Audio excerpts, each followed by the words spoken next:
በስመ አብ ወወልድ ወመንፈስ ቅዱስ አሐዱ አምላክ አሜን። በክርስቶስ ክርስቲያን፣ በወልድ ወልደ እግዚአብሔር፣ በመንፈስ ቅዱስ መንፈሳውያን የተሰኛችሁ የኃያሉ የልዑል እግዚአብሔር ቤተሰቦች የእናታችን የቅድስት ድንግል ማርያም የአስራት የበኩራት ልጆች እንኳን ለሰማዕቱ ለቅዱስ መርቆሬዎስ ወርሃዊ መታሰቢያ ክብረ በዓል በሰላም በጤና ደረሳችሁ።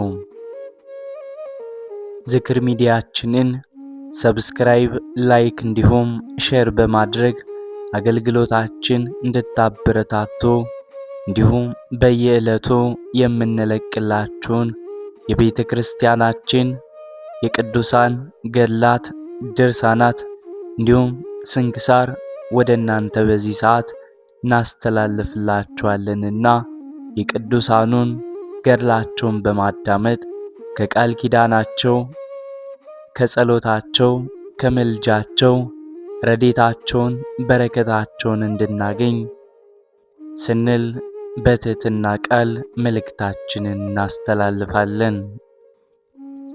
ከዚህ በኋላም የታላቁ የሰማዕቱ የቅዱስ መርቆሬዎስ ገድሉን እናሰማለን። እግዚአብሔር ልቦናችንን ይክፈትልን።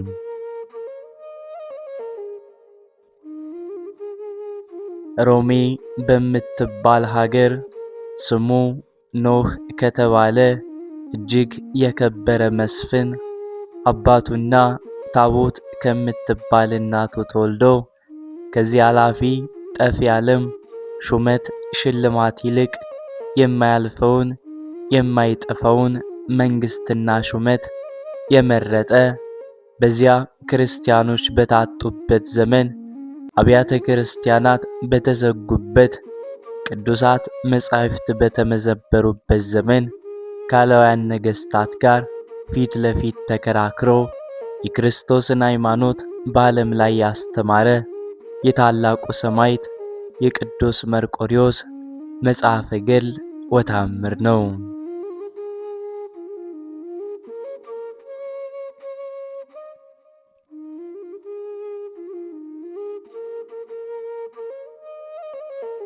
ዓለም ለመኖሪያችን ተዘጋጀች፣ እኛም ለተወሰነ ጊዜ ነዋሪዎቿ ለመሆን ተፈጠርን። እግዚአብሔር ይህንንና የወዲያኛውን ሁሉ ዓለማት ፈጠረልን። ይህኛው ዓለም ሥራን ሰርቶ ተግባርን አከናውኖ በሥራ ውጤት ለወዲያኛው ዓለም የዚህን ዓለም የፈተና ውጤት ዋጋም ማግኛ ነው።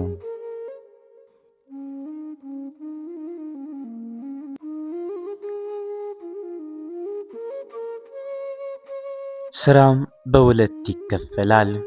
ይህም አንደኛው ደግ ሥራ፣ ሁለተኛውም ክፉ አድራጎት ሲሆኑ ዋጋቸውም በየአንጻራቸው የተዘጋጀም ነው። ሁሉን እንደየሥራው ዋጋውን ትከፍላለህ እንዳለ መዝሙረ ዳዊት መዝሙር 61 ከቁጥር 12። ሰው በዚህ ዓለም ተወስኖ የሚኖርባቸው ሁለት መንገዶች አሉት። አንደኛው ይህንን ዓለም ንቆ በድንግልና ተወስኖ ካላውያን ከአረማውያን መካከል ገብቶም ስለ ክርስቶስ አንገትን ለስለት ጀርባን ለግርፋት ሰጥቶ ድልን ተቀዳጅቶ ክብርን ተጎናጽፎ ፍጹም መንግሥተ ሰማያትን መውረስ ሲሆን፣ ሁለተኛውም ደግሞ የእግዚአብሔርን ትእዛዝ ጠብቆ አንድ ለአንድ ተወስኖ በሰላም በፍቅር የመኖር ግዴታም መኖሩን ተረድቶ በሥራ መጠን ዋጋን ማግኘት ናቸው።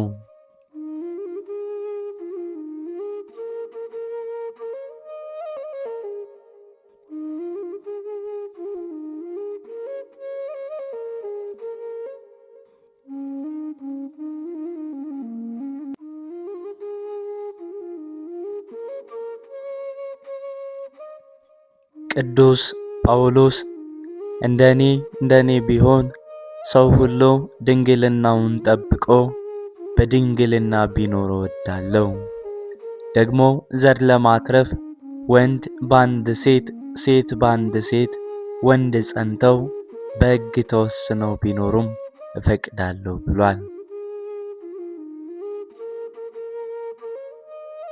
ስለዚህም ነው ቅዱስ መርቆሬዎስ የዚህን ዓለም ምስፍናና ብልጽግና ለወዲያኛው ዓለም ለውጥ አድርጎ ወደ ሰማዕትነት ጎዳና የሚያመራው።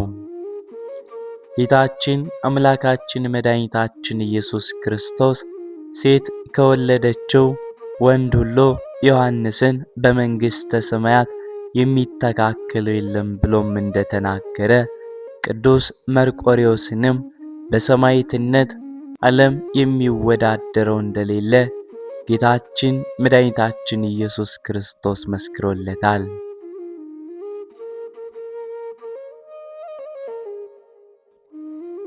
ነቢዩና ንጉሥ ዳዊት ፍልስጤማዊው ጎልያድ በጎልያድነቱና በመሳሪያው ታብዮ በእስራኤል ላይ ሲቀለድባቸው በማየቱ አንዳችም ሳያመነታ በእግዚአብሔር ኃይል ግንባሩን በድንጋይ ፈርክሶ በገዛ ሰይፉ ራሱን ቆርጦም ድልን ከማግኘቱም በላይ ከእስራኤልም ስድብን እንዳራቀ ሁሉ ቅዱስ መርቆሬዎስም ገና 25 ዓመት ያልሞላው ወጣት ሳለ ንጉሥ ዳክዮስ ከአብርሃም ንጉሥ ጋር በተጣላም ጊዜ መርቆሬዎስ ሰራዊቱን እየመራ ወደ አራም ምድር ሄደና ሰራዊቱን ደመሰሰ።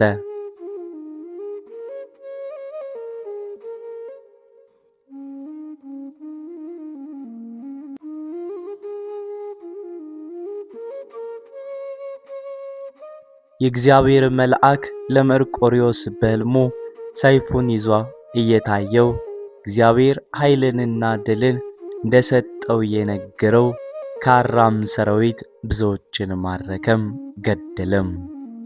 የቀሩትንም አሳደዳቸው፣ ፈጽሞም አጠፋቸው። ከዚህም በኋላ ንጉሥ ቅዱስ መርቆሬዎስን ጠርቶ ርስት፣ ጉልት፣ ወርቅና ብር፣ ልብስ፣ ፈረስና በቅሎ፣ ብዙ አሽከሮችና ባሪያዎች ገንዘብም ሰጠው።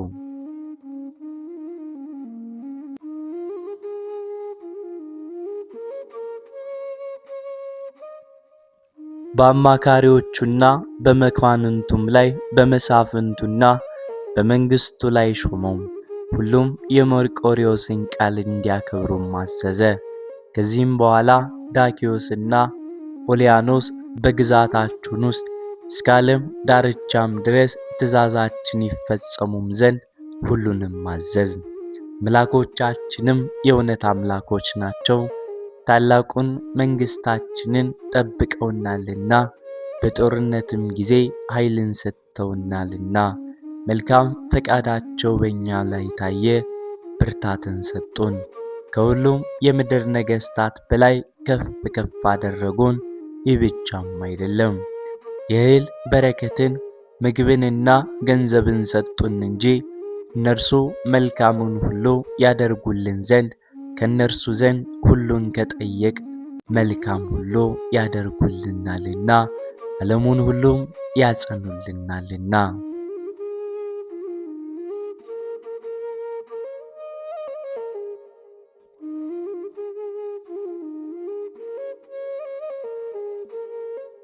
ስለዚህ በግዛታችን ውስጥ የሚኖሩ ሁሉ ለአምላኮቻችን ግብር መገበርን ያፋጥኑ።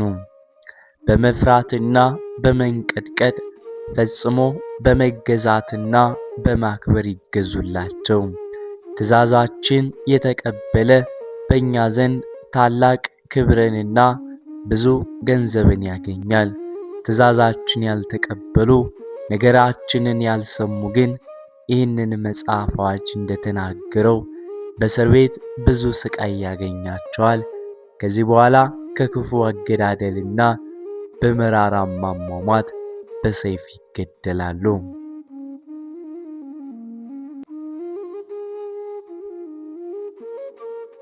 ስጋቸውም በቆሻሻም ቦታ ይጣላል። የሰማይ ወፎችና የዱር አራዊቶች ምግብ ይሆናል። ክርስቲያኖችን ግን ከዚህ የከፋ መከራም ያገኛቸዋል፣ ብዙ ስቃይም ይገጥማቸዋል ሲሉ አዋጅ አወጁ። ከዚህም በኋላ ብዙ አዋጁን ተቀበሉ፣ ለጣዖትም ሰገዱ። ቅዱስ መርቆሬዎስ ግን አቤቱ ለጣዖት ከመስገድና ከሰይጣን ፈተና አድነኝ እያለ ቆሞ ወደ እግዚአብሔር እየጾመና እየጸለየ 3 ቀን ተቀመጠ።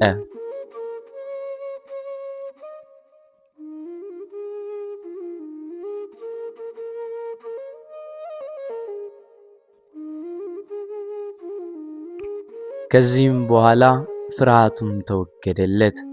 አዋጁን አልተቀበለም፣ ለጣዖትም አልሰገደም። ዳኪዎስ ቅዱስ መርቆሬዎስ አዋጁን እንዳልተቀበለ ለጣዖትም እንዳልሰገደም ባየ ጊዜ ነገሬን ስማ፣ ለአምላኮችም ሰዋ፣ በታላቁ አምላክ በአጵሎን ማልኩልህ፣ ሴት ልጄን አጋባለሁ፣ የመንግሥቴን እኩሌታ ግማሽ እሰጣለሁ፣ በግዛቴም ከኔ ጋር ትሆናለህ፣ ሥጋን በስቃይ አታንገላታ፣ ሰውነትን አድን እያለ ቅዱስ መርቆሬዎስን ብዙም ጊዜ ለምነው።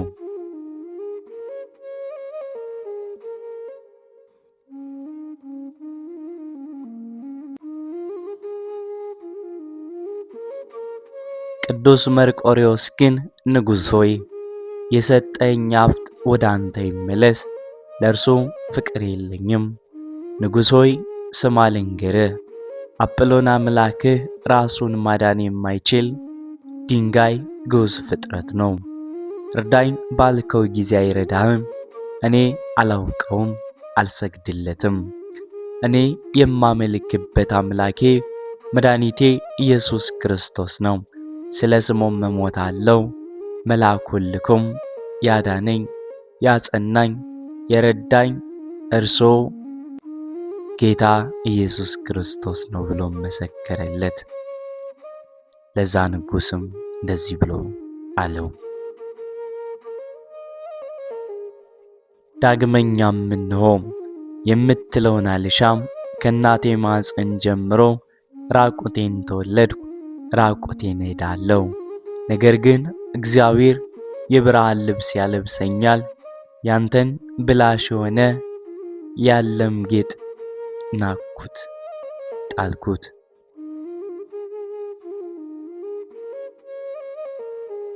ይህ ሁሉ በእኔ ዘንድ እንደምን ነው አለውና፣ ሁላችሁም ስሙኝ፣ እኔ ክርስቲያን ነኝና እኔ የክርስቶስ እንደሆንኩ ፈጽማችሁ እወቁ እያለም ሰምቶም ተናገረ።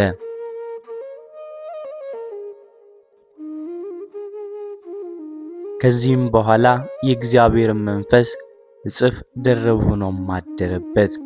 በዚህ ዓላማው እስከ ሕይወቱም ፍጻሜ ድረስ ሊገፋበት መንፈሳዊ ስሜት ሕሊናውን ቀሰቀሰው። ሥጋዊ ፈቃድ ፈጽሞ ተወገደለት። የልጅነት ጠባይ ድራሹ ጠፋለት። የዚህ ዓለም ምስፍናና ብልጽግናም ከልቡ ተፋቀለት። በወርቁ ላጊጥ፣ ባለማዙ ልንቆጥቆጥ አላለም። ብዙዎችን ሕዝቦች ከታሰሩበት ባርነት ሕይወት ነፃም አወጣቸው።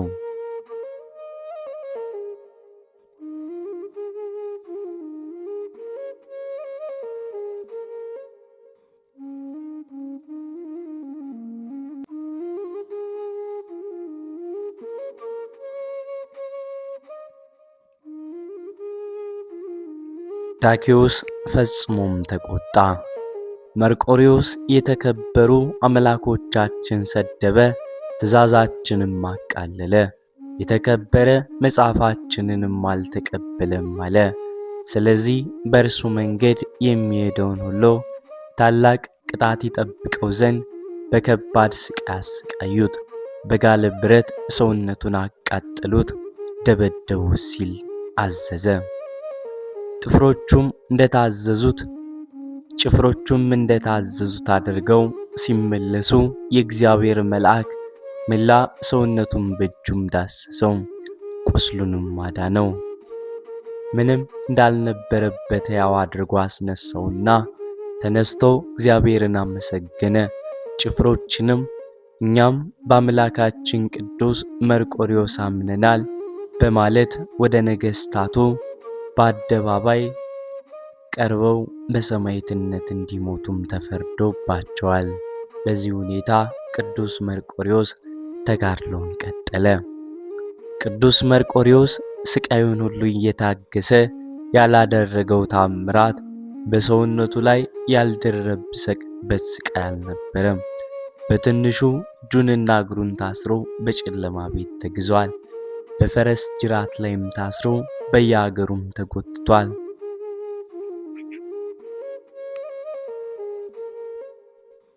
በጦር ተወግቷል።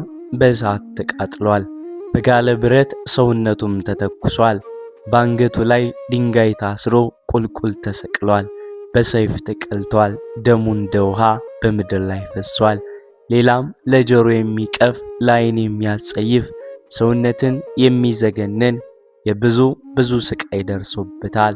እርሱ ግን የምናምንበትንና የማመልከውን ጌታ አምላኬ ኢየሱስ ክርስቶስን አልክድም፣ ለርኩስ ጣዖታቶችም አልሰግድም እያለ ሰውነቱን እያጽናናና ከሚያደርሱበት ስቃይ የተነሳ የመጨረሻዋን የነፍስ እቅታ ታክል እንኳ አሳርፉኝ አላለም።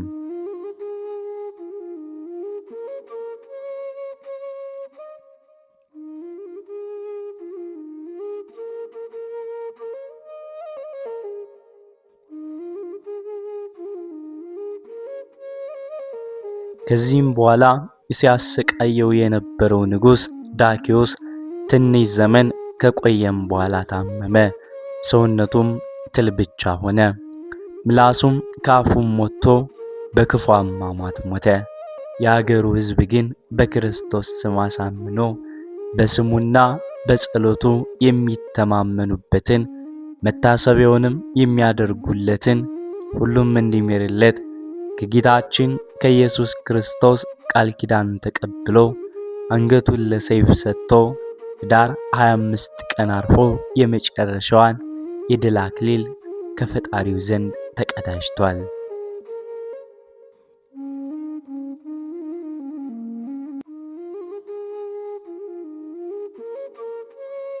እንግዲህ ብዙ ሥራም የሠራ ብዙ እንደሚያገኝና ከራሱም አልፎ ለሌላውም እንደሚተርፍ ሁሉ ጻድቃን ሰማዕታትም በገድላቸውና በትሩፋታቸውም ፍጹም መንግሥተ ሰማያትን ዋጅተው ወገናቸውንና ወዳጃቸውን መንግሥቱን ለመውረስ ከፈጣሪያቸው ጋር ኪዳነ ሰማይ ወምድር አድርገው ከዚህ ዓለም ይለያሉ።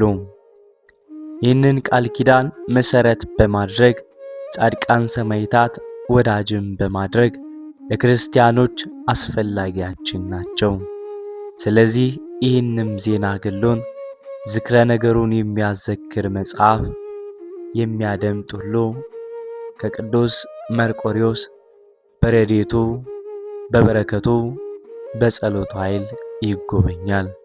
ምክንያቱም ጌታችን ኢየሱስ ክርስቶስ ቃል ኪዳን ሰጥቶታልና እርሱ የገባውን የተናገረውን ቃል አያጥፍምና ጌታችን ኢየሱስ ክርስቶስ ከተያዝንበት ወንበር ቀንበር እንዲፈታን የልዑል እግዚአብሔር መልካም ፈቃድ ይሆንልን። አሜን።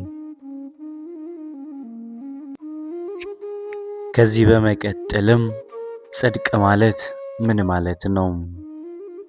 ጽድቅ ማለት እውነት፣ እርግጥ፣ ቅንነት እንደሆነ አለቃ ኪዳነ ወልድ ክፍሌ በመጽሐፈ ሰዋስው ወግስ ወመዝገበ ቃላት አዲስ መጽሐፋቸው ውስጥም ገልጸዋል።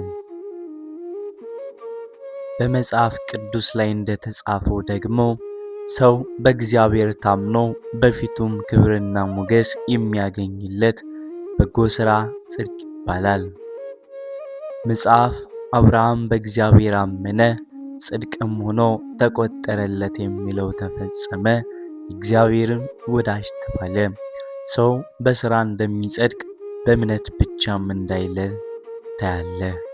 እንዲሁ ዘማይቶ ረሃብ ደግሞ ጉበኞችን ተቀብላ በሌላ መንገድ ባወጣቻቸው ጊዜ በሥራ አልጸደቀችምን?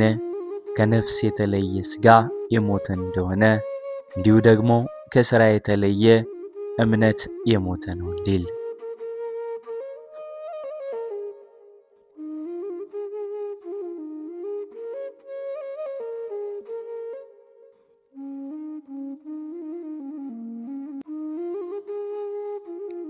የጽድቅ ሥራን ለመስራት በመጀመሪያም የእግዚአብሔርን ሕልውና በመረዳትና በማመን እርሱን ደስ የሚያሰኝ ሥራን መተግበር ያስፈልጋል።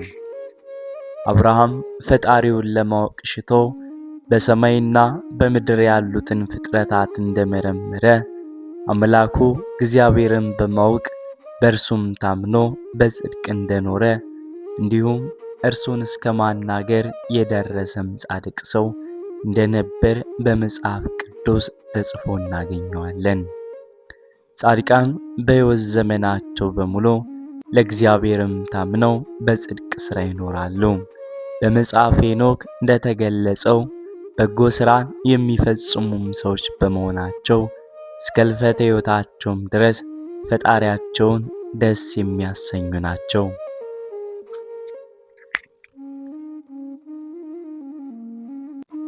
እንደ አብርሃም ያሉ ጻድቃን ሰዎች የእግዚአብሔር ምርጥ ልጆች በመሆናቸው ክብራቸው ታላቅ ነው። እናንተ ጻድቃንና የተመረጣችሁ ብፁዓን ናቸው፣ ዕድላችሁ ክቡር ነውና። ጻድቃን በፀሐይ ብርሃን የተመረጡትም በዘላለማዊ የሕይወት ብርሃን ይሆናሉ። ለሕይወታቸው ዘመንም ፍጻሜ የለውም፣ ለቅዱሳንም የዘመን ቁጥር የላቸውም እንዳለ መጽሐፈ ሄኖክ ምዕራፍ 15 ከቁጥር 29 ላይ።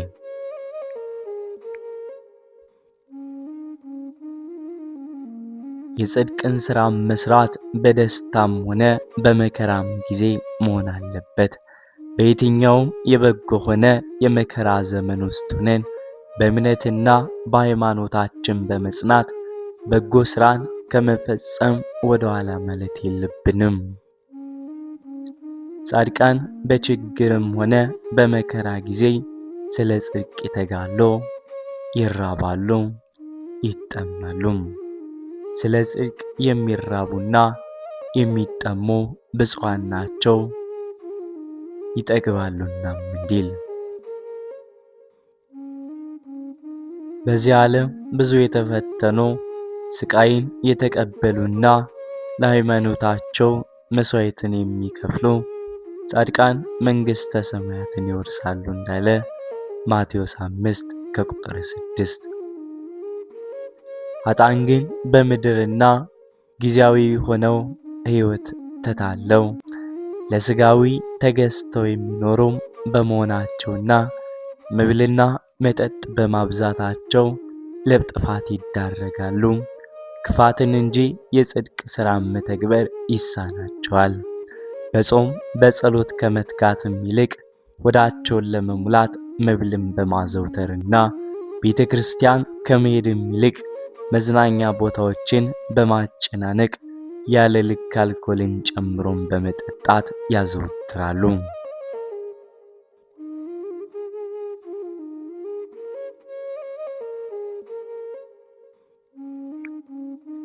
ምድራዊ የሆነው መብል ግን ከእግዚአብሔር ያርቀናል።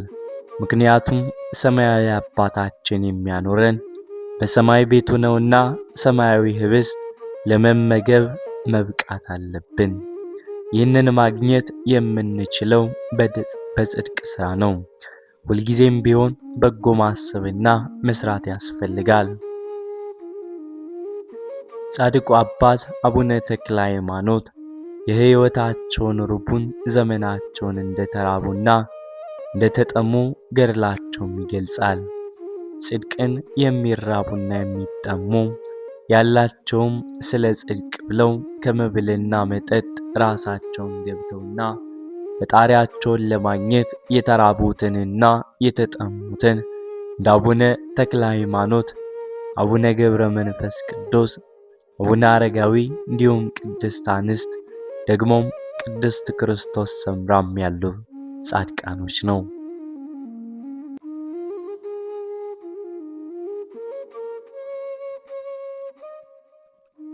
ጽድቅን የሚፈጽማትን የእግዚአብሔርን መንግሥት ይወርሳል። የእግዚአብሔርን መንግሥት የምታሰጥ ወንጌል በመንፈስ ቅዱስ የሆነ እምነትን ተስፋንና ፍቅርን እንጂ መብልንና መጠጥን አትሰብክም። አንድም ልብላ ልጠጣ በምትል ሰውነት ወንጌል አይዋሃድም። አሁንም ወንድማችን ይታነጽ ዘንድ ሰላምን እንከተላት። በመብል ምክንያት የእግዚአብሔር ፍጥረት አናፍርስ። ለንጹሐን ሁሉ ንጹሕ ነው። ለወንድም እንቅፋት ከመሆን ሥጋን አለመብላት ወይንም አለመጠጣት ይሻላል። እምነት ካለ እግዚአብሔር ፊት ባመንከው እምነት ራስን አጽና። ባገኘው አእምሮ ራሱን የሚያዘልፍ ብፁዕ ነው። የሚጠራጠር ግን ቢበላም ይፈረድበታል። በማመን አልሆነምና ያለ እምነት የሚደረግ ሁሉ ኃጢአትና በደል ነው።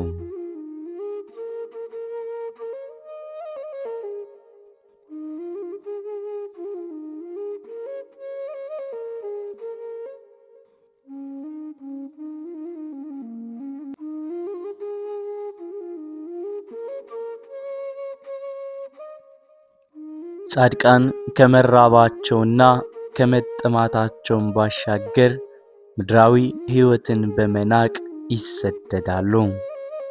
ስለ ጽድቅ የሚሰደዱም ብፁዓን ናቸው፣ መንግሥተ ሰማያት የእነርሱ ናትና። እንደተባለው ለምናኔ እንዲሁም ለሕይወት መሥዋዕት በመክፈል ይሰደዳሉ። ቅዱስ ጳውሎስም ስለ ጽድቅ ብለው ስለ ተሰደዱ ጻድቃን ሲናገር እንደዚህ ብሏል። በመጋዝ የሰነጠቋቸው፣ በድንጋይ የወገሯቸው፣ በሰይፍም ስለት የገደሏቸው አሉ። ማቅ ምንጣፍና የፍየል ሌጦም ለብሰው ዞሩ፣ ተጨነቁ፣ ተቸገሩ፣ መከራን ተቀበሉ፣ ተራቡ፣ ተጠሙም። ዓለም የማይገባቸው እነዚህ ናቸው። ዱር ለዱርና ተራራ ለተራራ ዋሻ ለዋሻና ፍርኩታ ለፍርኩታም ዞሩ እንዳለ ማቴዎስ 5:10 ዕብራውያን 11:37።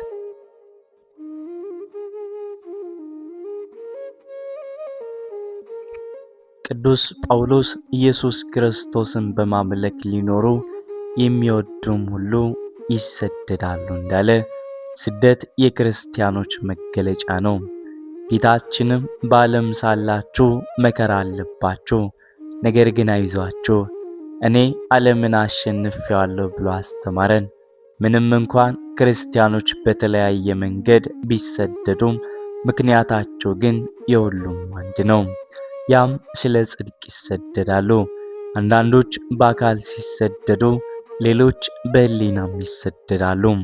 ስለ ስደት የክርስቲያኖች ሕይወት መሆኑን በማሰብ ለእግዚአብሔር ታምኖ በጽድቅ ሥራ መኖር ይገባል። ጻድቃን ለሃይማኖታቸው እስከ መሥዋዕት ይደርሳሉ። ቅዱሳት መጻሕፍት ላይ ተመዝግቦም እንደምናገኘው በዘመናት የነበሩ ጣዖት አምላኪ ነገሥታት ክርስቲያኖችን በማደንና በመያዝ ሃይማኖታቸው እንዲቀይሩ ሊያስሟሟቸው በሚጥሩበትም ጊዜ ባለመቀበላቸው በግፍ እንዳሰቃያቸው እንረዳለን። በተለይም መጽሐፈ ስንክሳር ላይ ሰማዕታት የሆኑትን የጻድቃን ታሪክ ተመዝግቦ እናገኘዋለን። ሕይወታቸውን በሙሉ እነርሱ ተርበው የተራበ ሲያበሉ፣ እነርሱም ተጠምተው የተጠማም ሲያጠጡ፣ በመከራ ውስጥ ነው የተቸገሩትን ሲያጽናኑና በተሰጣቸውም ጸጋ የታመሙትን ሲፈውሱም ኑሮ በመጨረሻም በዕለተ ዕረፍታቸው ለሃይማኖታቸው በመሥዋዕት የሰማዕትነት አክሊልን እንደተቀዳጁ በገድላቸው ተጽፎ እናገኘዋለን።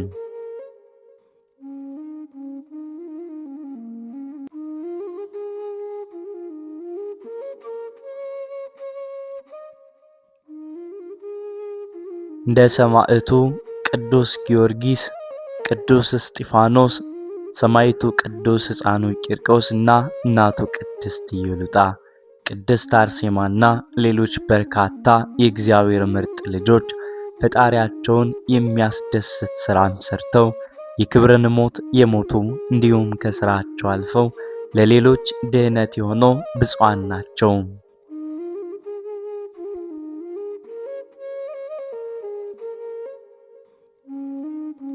በየትኛውም ዘመን የምንኖር የሰው ዘር በሙሉ በክርስቶስ ክርስቲያን እንባል ዘንድ የጽድቅ ሥራ መተግበር ይጠበቅብናል። ይህንም በእውነት መንገድ በመጓዝ በሕገ እግዚአብሔር መገዛትና ሥርዓቱን በመጠበቅ በሃይማኖት መኖርን ጭምር ያመለክታል።